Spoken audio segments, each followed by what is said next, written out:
You have said that there is a group consciousness. What is the relationship between the group consciousness and the individual consciousness? How can human beings undergo a total psychological change while the group consciousness has not changed totally? May I read it once more? You have said that there is a group consciousness. What is the relationship between the group consciousness and the individual consciousness? How can a human being undergo a total psychological revolution or transformation while the group consciousness has not changed totally? We're going to investigate the question. There is no answer. But when one investigates this really important question, it reveals so much.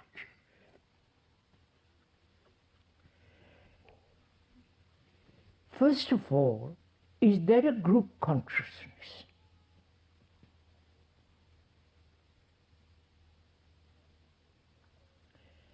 Some scientists are experimenting, I've been told, by one of them, that a certain species of animals undergoing certain experiments and achieving a certain result, these results are communicated to the whole group, rats, wolves, and so on. So they are trying to establish a group, a consciousness of a group which is affected by few individuals who learn something very quickly. They are doing this. Perhaps some of you have heard about it or read about it. And if this is so, then it is human consciousness different from the individual consciousness, and is the group consciousness, like the British, it's a group. British consciousness, French consciousness, German, American. Now, take a group of British, the British group consciousness, traditional, very proud of their past empire, ready to kill. Probably the British have the greatest number of wars to their record, and so on, so on. They have a certain consciousness, the group. And in that group, there is the individual consciousness. That's what the questioner is asking. What is the relationship between the group consciousness, right, and the one who lives in that group, who is separate from the group, right? Are we following each other? Need I repeat that again? Yes? All right. There is the Indian consciousness. I won't, British consciousness, you may object to it, so let's go further.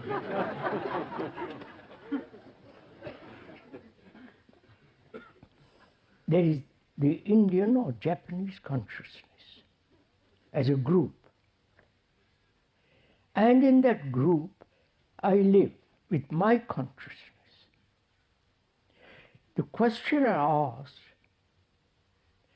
is that group consciousness separate from the my consciousness, or is my consciousness similar to the group? Right? That's the question. We're investigating it. We are not trying to find an answer.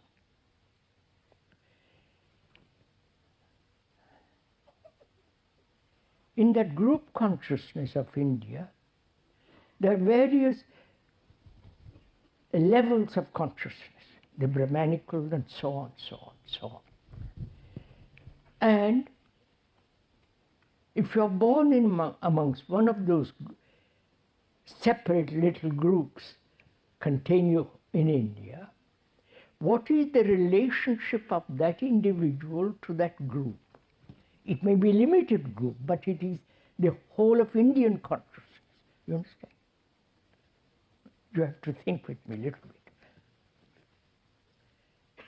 Now, the relationship is, surely, there is a coating of group consciousness, level of it, layers of it, and within those layers, the individual consciousness, the individual being his sorrows, his anxieties, etc., etc. The group says, you are an idealist, if they say so.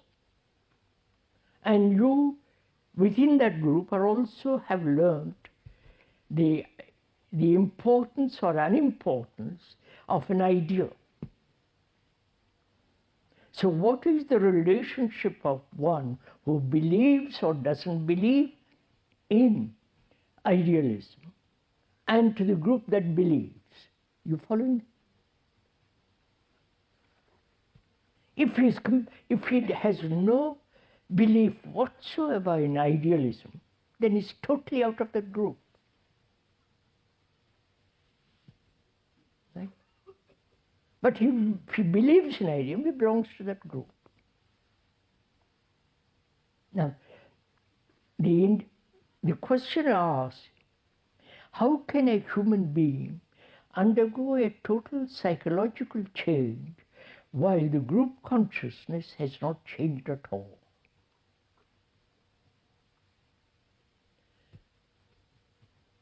I'm also reading the question for the first time.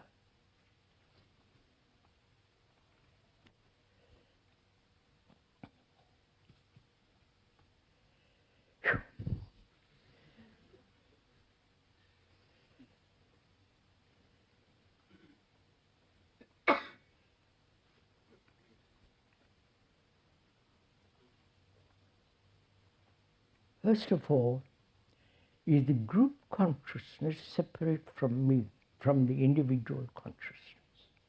That we have to establish completely.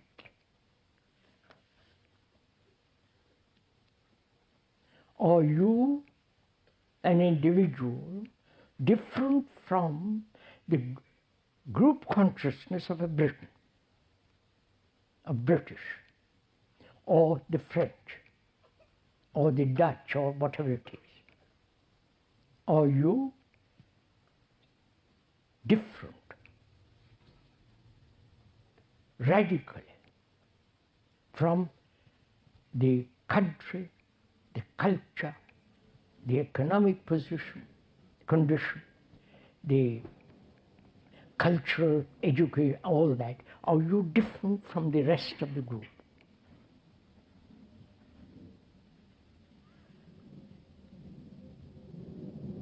Are you? Are we, each one of us? Or are we the result of all that? Yes. Am I the result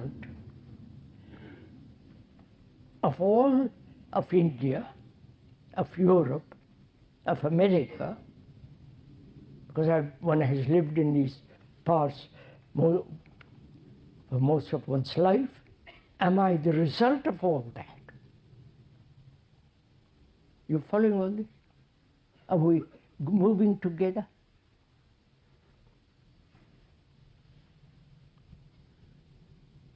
Or Am I totally different from all that?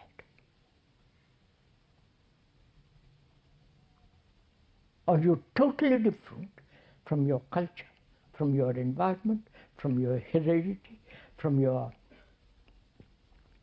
1,000 years of culture, evolution, wars, and so on? Are you not the result of all that? Right? You are, obviously. Now, if you are the result of all that, another group is also the result of all that too. Right? Following? You may call yourself British, I may call myself Dutch, you may call yourself French, but we are the result of all that. Though linguistically we may be different.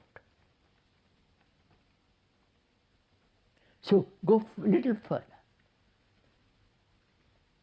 Is our consciousness, which is our entire being, with its beliefs, its faith, with its dogmas, fears, superstitions, and longings, and anxieties, and loneliness, and all that, is that not common to all mankind?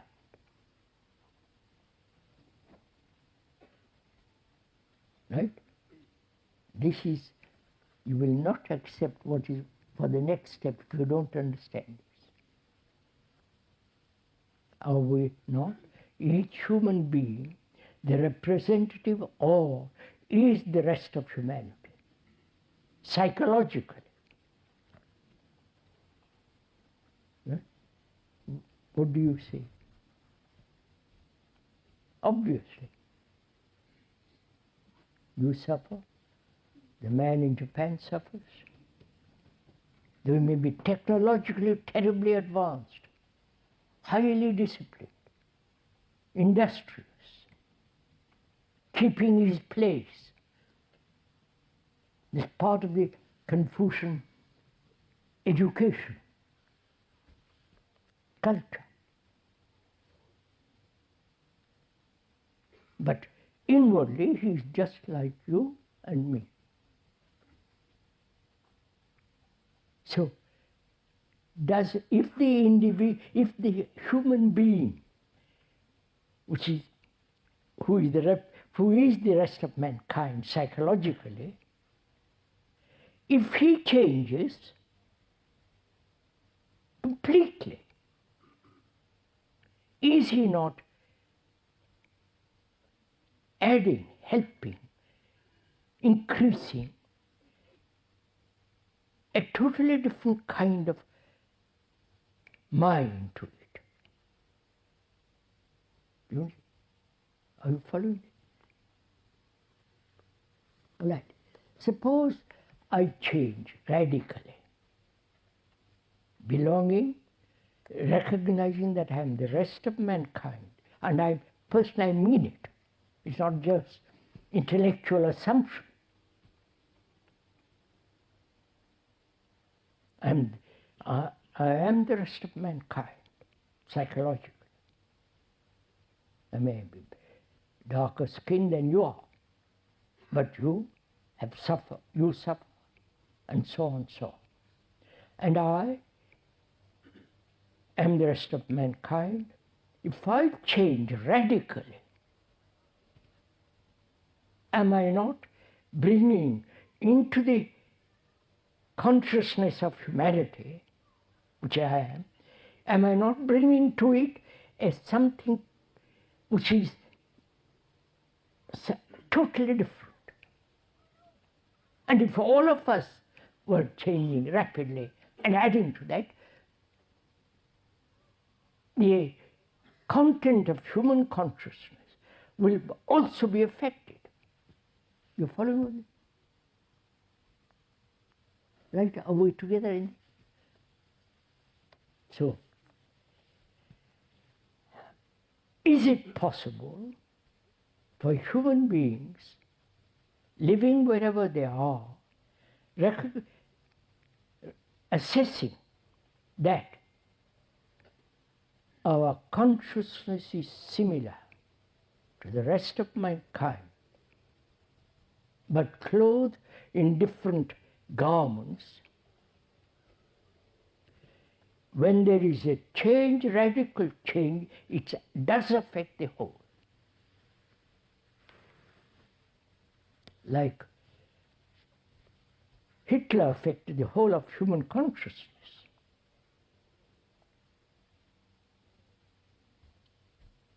Like the war that's going on, it's affecting the whole of mankind. Right? So, next investigate into this question is, why don't you change?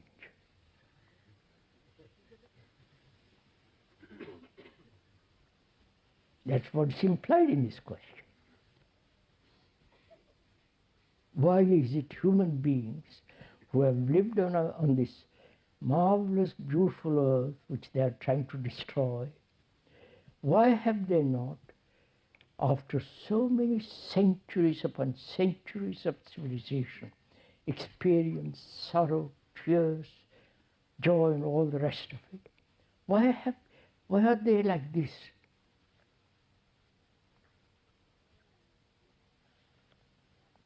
Always waiting for somebody to lead them. Always waiting to be told what to do. And even when they are told what to do, they don't do it. Now, why? Please answer this question, not for me to answer it. Question it. Why is it human beings, affluent, well-to-do, fairly well placed, have to struggle endlessly for food like in Asia, certain part of Asia? Why is it they don't see the extraordinary importance, the urgency of all this? Why don't they move? Is it they need more suffering, which will be too callous? You see? Suffering has not changed man. Reward has not changed man, nor punishment. Those are the two principles upon which we act. Reward and punishment. Neither of those two principles have helped man. Nor externalizing some agency, like God, worshipping him, which is thought has invented it, then thought worships him. Crazy business. And that too has not helped man. So what? Please ask these questions yourself. What? We have looked to our leaders, we have looked to outside agency, some great influence, some pressure. None of these things have helped man. So what will he do?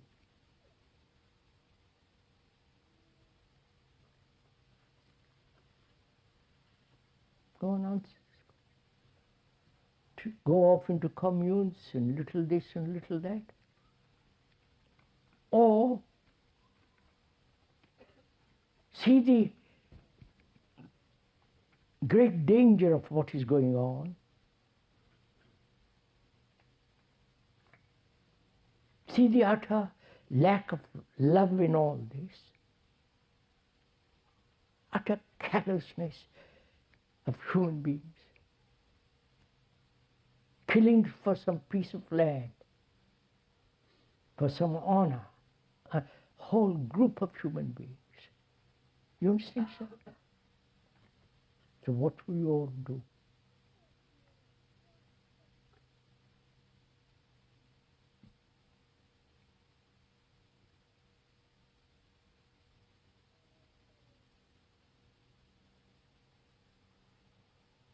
go back to our daily routine, to our jobs. You can't help that.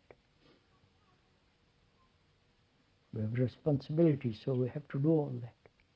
So what shall we do apart from all that? Is it that our brains have become so utterly mechanical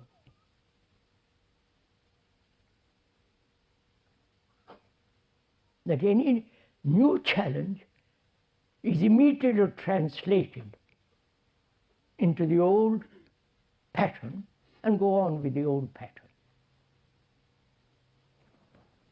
Please investigate all this.